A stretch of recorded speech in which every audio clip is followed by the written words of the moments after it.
사랑하고 축복합니다. 올 한해 여러분 안에 주님의 사랑과 축복이 넘쳐나시기를 예수님 이름으로 축원을 드립니다. 우리가 믿고 의지하는 것은요, 성령님께서 2026년 큰 새 역사를 이루실 줄 믿습니다. 더한 은혜를 허락해 주실 줄 믿습니다. 여러분, 오늘요 제가 올해죠. 익숙지가 않아서 올해 2026년 우리 교회 표어 창세기 12장 1절에서 3절 말씀을 가지고서 아주 짧지만 하나님의 은혜를 잠깐 나누려고 합니다. 제가 오늘 말씀을 보면서 하나님의 말씀, 그 말씀이 아브라함을 불렀는데 그 말씀을 부르고 있는 상황 가운데 2절 말씀에 아주 특별한 말씀이 있다는 것을 깨달아 알게 됐습니다.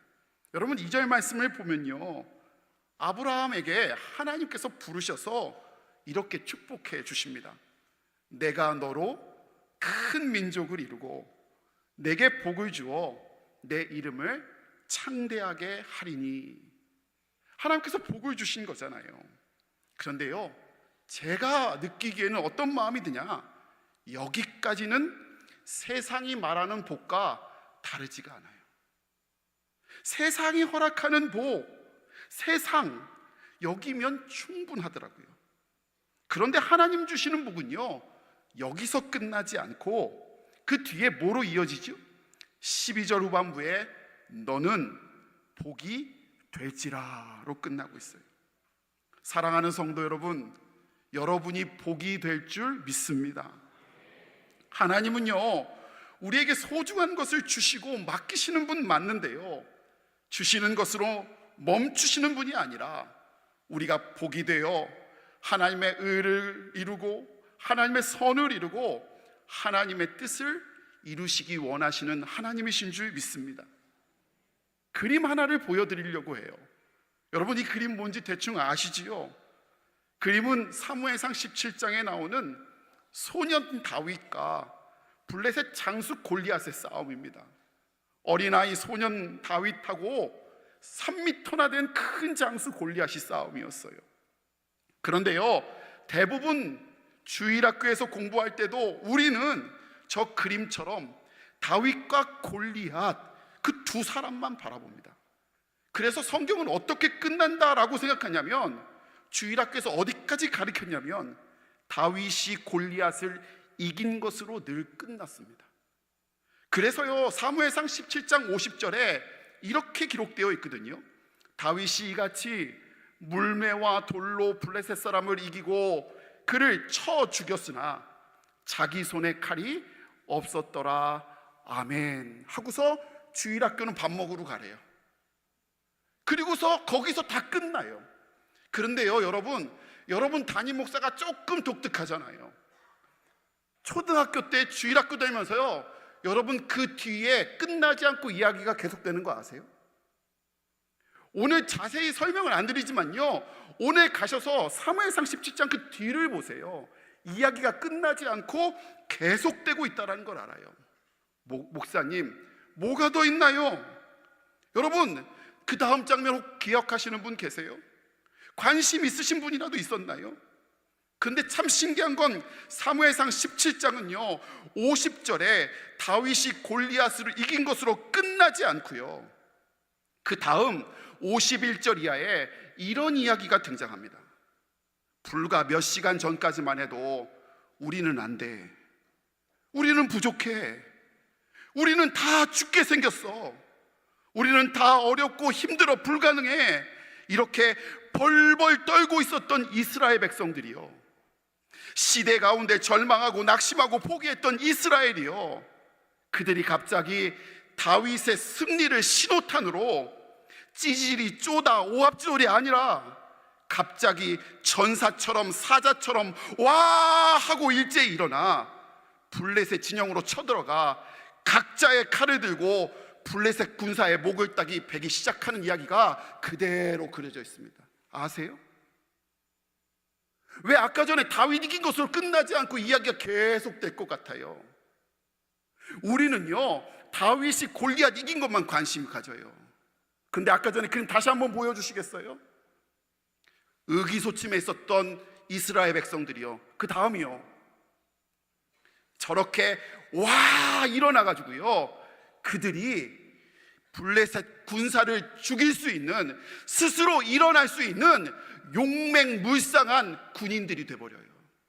저는 이게요 복이라고 믿어져요. 여러분, 어떤 사람은요 그냥 다윗이 골리앗 이긴 거로 끝나요. 다윗 대단하다. 그러나 다윗에게 주어진 복은요 승리로 끝나는 게 아니라 이스라엘 역사를 변화시키는 복이 되는 인생을 살았다고요.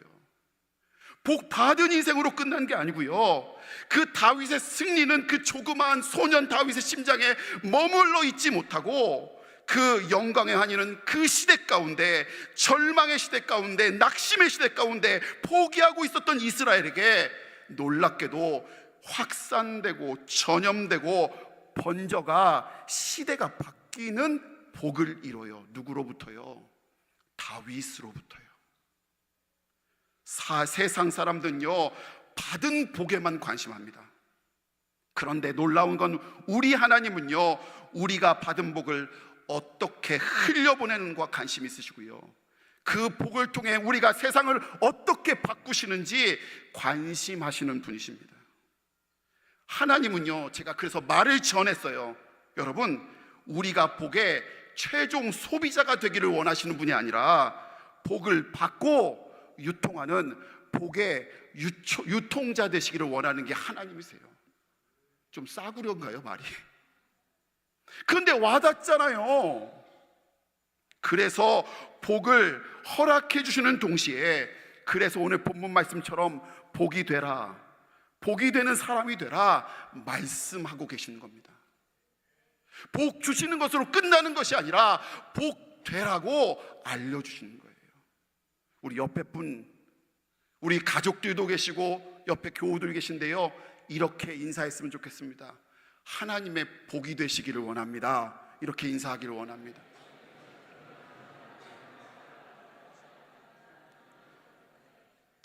사랑하는 성도 여러분, 그런 의미에서 오늘 본문 너는 복이 될지라 라는 이 말씀은요 단순한 축복의 말씀이 아니에요. 하나님의 부르심이에요. 여러분, 본문 창세기 12장의 위치가 참 중요해요. 창세기 12장 앞에 뭐가 있는 줄 아세요? 창세기 11장이 있어요. 저는 되게 웃을 거라고 생각하고 준비한 거거든요. 12시면 엄청 졸리시겠다, 그래서 12장 앞에 11장이 있다 이 얘기하면 막 웃다 막 그럴 줄 알았는데 지금 졸다가 깨신 분도 계신 것 같아요. 여러분, 창세기 11장이 있고요, 창세기 6장과 10장이 있어요. 너무나 당연한 말 같지요? 근데 되게 중요한 말이에요. 제가 구조를 하나 그려왔는데요, 창세기 6장에서 10장 말씀에 뭐가 써있냐? 노아와 홍수 사건이 그려져 있어요. 저기에 뭐라고 쓰여져 있냐면, 여호와께서 사람의 죄악이 세상에 가득함과 그의 마음에 생각하는 모든 계획이 항상 악할 뿐임을 보시고 아멘. 그러니까 그때 당시 노아의 홍수 당시에 모든 인간의 죄가 가득했답니다. 그러니까 죄악된 세상이에요. 그래서 하나님이 홍수로 세상을 심판하시고 노아에게 은혜를 내려 노아의 가족을 구원하셨는데요, 참 신기한 건 노아의 가족들, 그 자녀들이 또 죄를 져서 이제 아예 죄가 조직됩니다. 조직화됩니다. 그게 바로 11장에 나오는 바벨탑 사건이에요. 즉 아브라함의 시대는 어떤 시대였냐? 죄의 시대, 죄로 만연한 시대였습니다. 그런데 그런 와중에 그렇게 죄로 만연한 세상에서 하나님은 아브라함에게 그 세상, 죄악된 세상의 대안으로 아브라함을 부르신 거예요. 대안으로 부르셔서, 대책으로 부르셔서 뭐라고 말씀하셨냐? 너는 복이 될지라 라고 말씀하셨대요. 그러니까 이 말씀이 아브라함을 향한 비전 선언문이요, 오늘 우리 교회에 너는 복이 될지라 라고 말하고 있다면 하나님이 우리에게 주시는 비전 선언문인 줄 믿습니다. 세상은 악하고요, 아브라함은 연약해도 여호와 하나님이 아브라함에게 복 주시고 너는 세상에 복이 될지어라 라고 말씀하시면, 그런 우리를 통해, 아브라함을 통해 하나님은 이 세상을 복되게 죄악에서 구원하시기 위해서 대착으로 우리를 부르신다는 겁니다. 성도 여러분, 그런 의미에서 여러분과 저는요, 제가 이렇게 기억하기 좋게 바꿨어요. 복덩이와 같은 사람인 줄 믿습니다. 이런 사람들이 있어요. 목사님, 부목사님이 오셨는데요, 전도사님이 오셨는데요, 저 부목사님, 저 전도사님, 우리 교회 복덩이가 굴러 들어왔어요 라고 하시는 말씀을 하시는 적이 있다고요. 아멘이 안 나오나 봐요. 사업을 하시는 분들이 이런 말씀을 하세요. 저 직원, 저 사장님이 우리 회사에 오신 건 복덩이가 굴러온 거야. 저 가족, 새로운 사이가 들어왔는데, 며느리가 들어왔는데, 목사님 복덩이가 굴러 들어왔어요. 아멘 하신 분만 그런 복 누리시길 원합니다. 너무 안 하시네 오늘 아침부터. 복이 굴러온, 복덩이가 굴러온 것, 하나님이 그 삶으로 너는 복덩이가 될지라, 너는 복이 될지라로 우리를 불러주시는 거예요.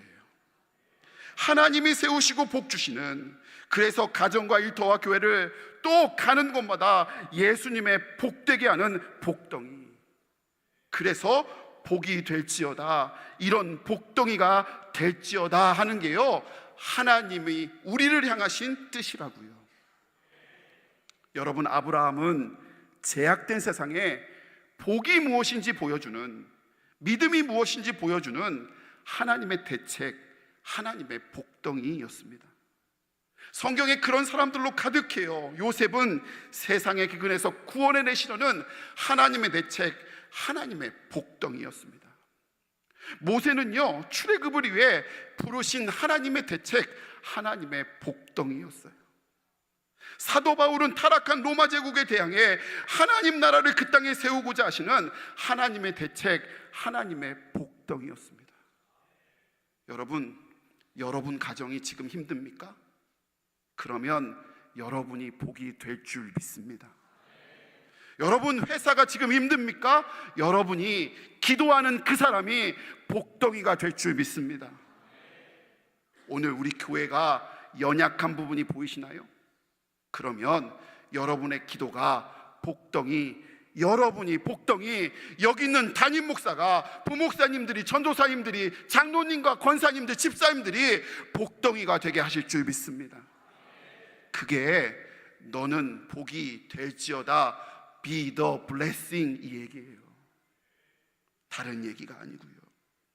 사랑하는 제주중앙의 성도 여러분, 이제 2026년이 시작됐습니다.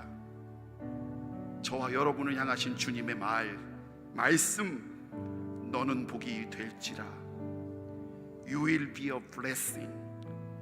사랑하는 여러분, 저는 간절히 소원합니다. 올해 이 어렵고 힘든 제주 땅에 우리 제주중앙교회가 복덩이, 복이 되기를 원합니다. 우리가 무릎 꿇어 기도할 때 우리의 기도를 들으시는 주님이 우리의 기도를 통해 가정이 빛이 되고 사회가 맑아지며 하나님의 영광이 드러나게 하실 줄 믿습니다. 하나님이 여러분의 가정을 복덩이, 복으로 사용해 주실 줄 믿습니다.